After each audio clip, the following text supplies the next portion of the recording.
What's going on, everyone? Juicebags here, and welcome back to some Dungeon Defenders Awakened. Today we're going to go through all the pets. Now, I don't have all of the cosmetic-only novelty collector's pets, so I won't be able to go through all of those. However, we're going to go through all of the main pets in the game. Of course, there is things like the Rift Raft, there's the Fighting Corgi. Of course, you can't go without the Juicy Fruit. Where's the Juicy Fruit at? Here it is right here. I'll be giving these away during my live streams, so keep an eye out for that. These are all collector's items. They're super powerful very early game, like meaning level 1 early game. However, their usefulness is going to quickly wear off. Now, with the exception of these pets, every pet in the game, with the exception of 2, can be acquired just by making it to wave 14 or making it to wave 15 by completing wave 14 in survival or mixed mode. Every map has a specific pet. It's guaranteed to be in the chest for beating wave 14 of that particular survival or mixed mode. And pets have come a long way since beta, there's no doubt. They still have a long way to go, but pets are in a pretty good shape right now with a few key pets out there, and definitely you're going to want to be able to get all of the pets you're looking for. Now, the 2 exceptions, of course, that I mentioned, first off would be the Giraffe on a Treadmill. The Giraffe on a Treadmill is going to be in the Wave 25 victory chest for beating any survival or mixed mode map.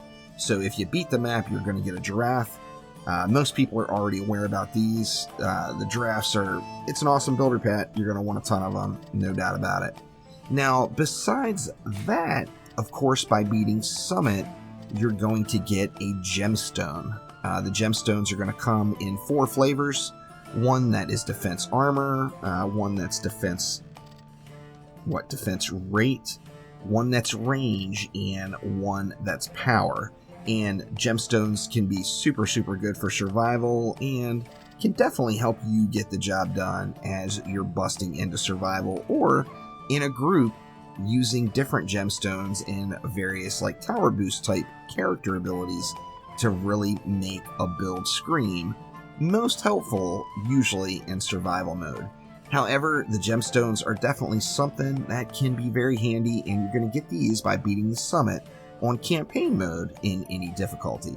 Of course, the higher the difficulty, the better the gemstone, so you're going to see some sturdies out there. Like in my case, I can't get a good gemstone for Massacre Summit unless it's a sturdy. But other people are seeing incredible gemstones with that type of variety of upgrade value to it.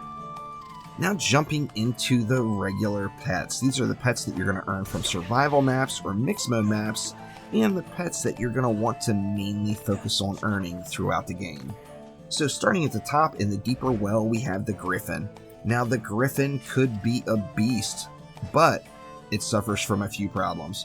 First off, with the exception of having the absolute rare fluke of getting 2 projectiles on a Griffin, all of the Griffins are all going to drop with 1 projectile with no chance of increasing their projectile amount.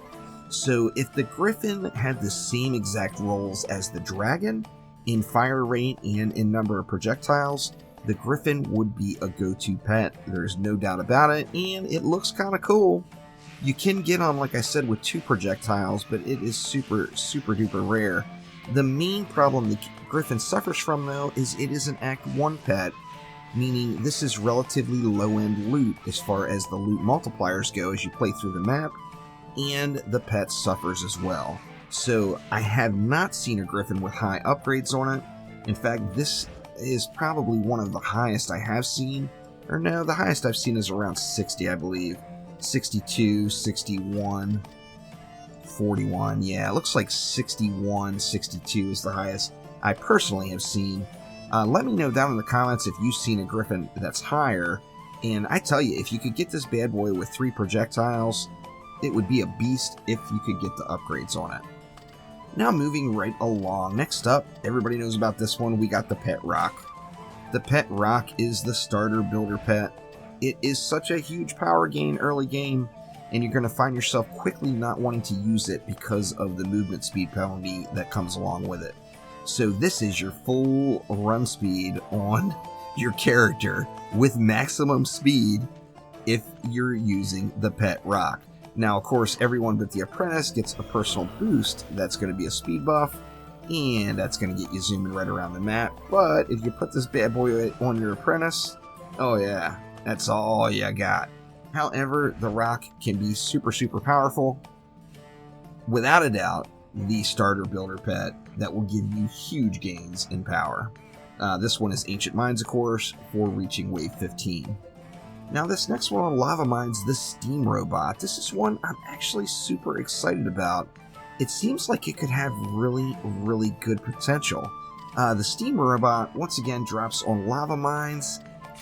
It's in the melee category, and one thing that can be said about the melee pets right now is if you can find a good one with high upgrades that allows you to lower the attack speed, every single one of them is doing pretty good. The Steam Robot is one I, for one, will definitely be looking out for, as if they make just a few changes to this one, it will be a pet of choice, there's no doubt. As you see, it's hitting all three of the dummies, so it's multi-target.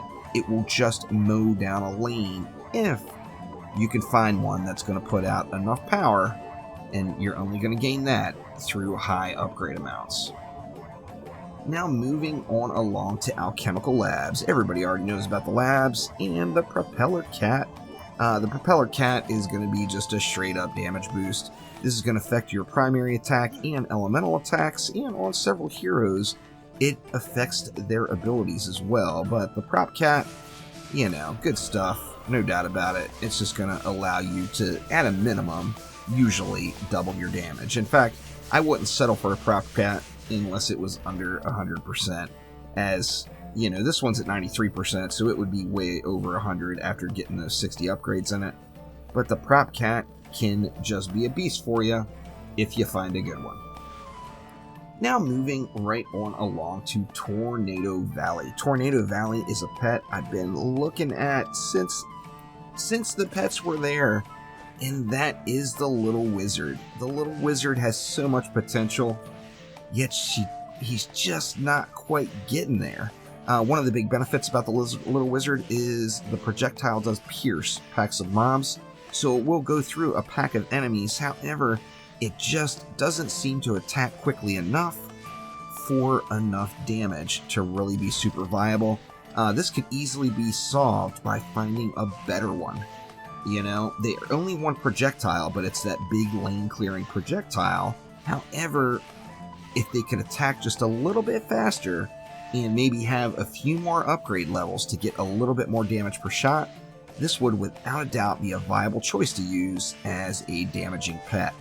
Where it stands right now, it's something to look at for the future, but right now, this pet is probably not going to get you too far shy of you finding like a 1 in a million variety of it.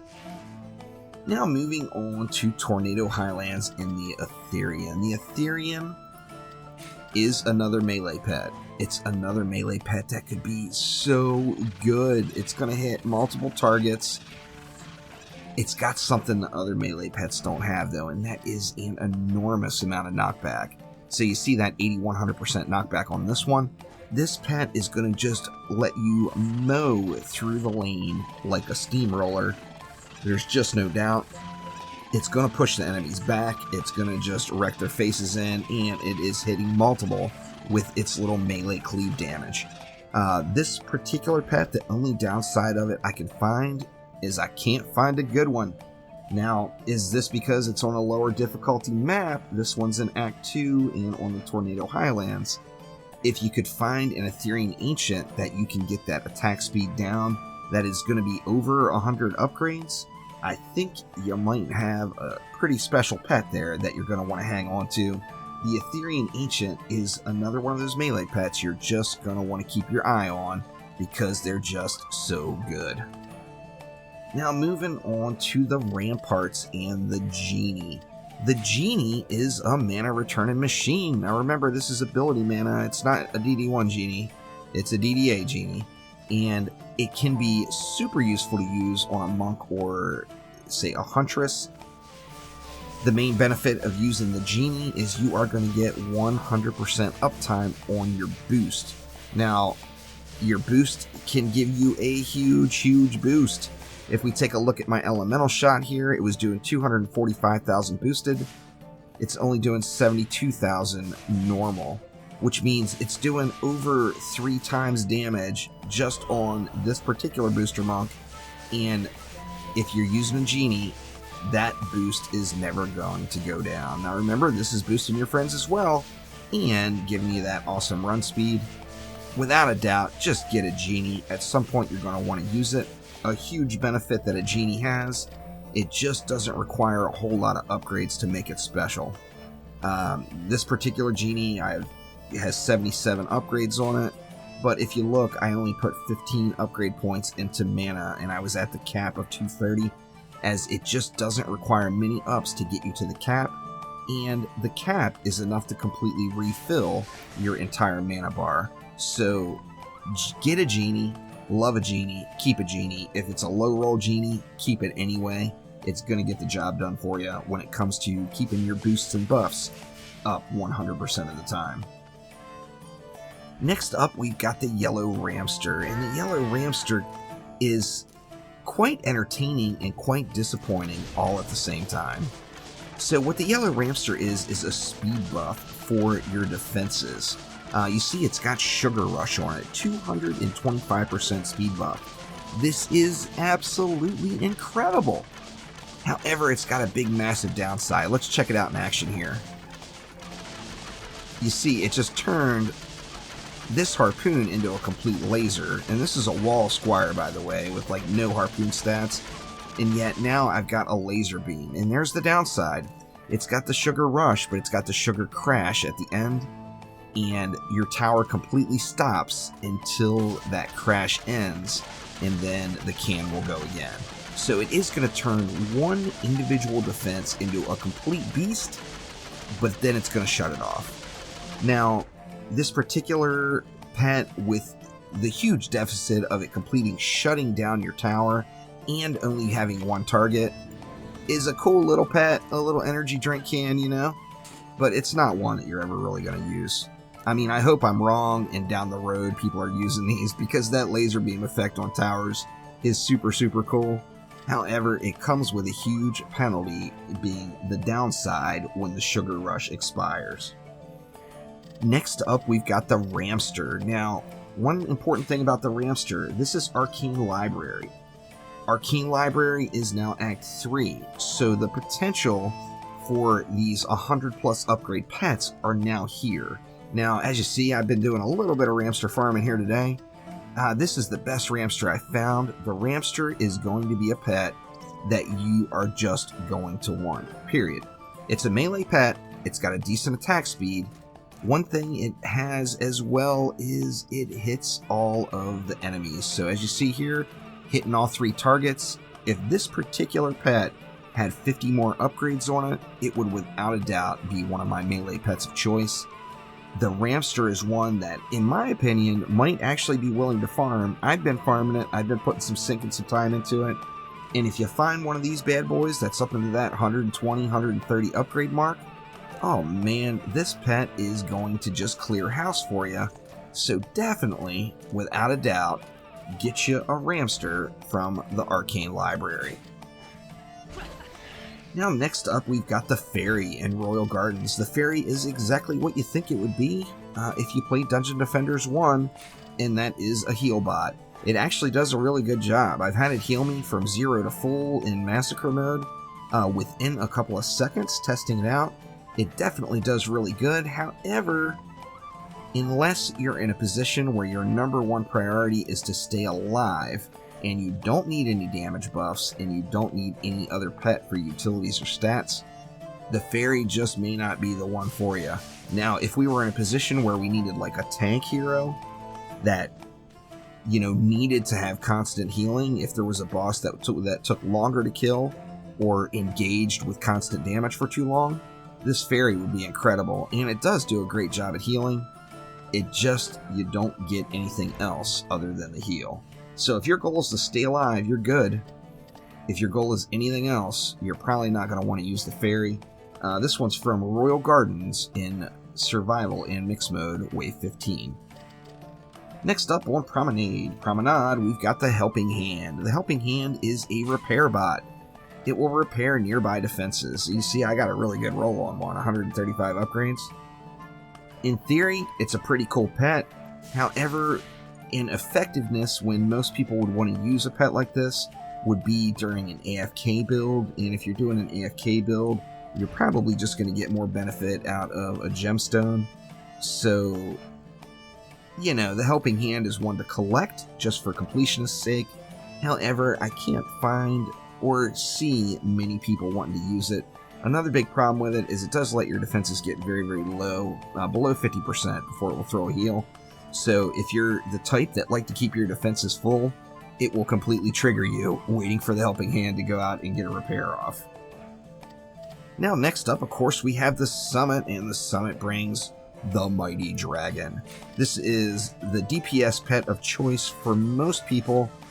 It's 3 projectile, it caps out at 0.4 fire rate.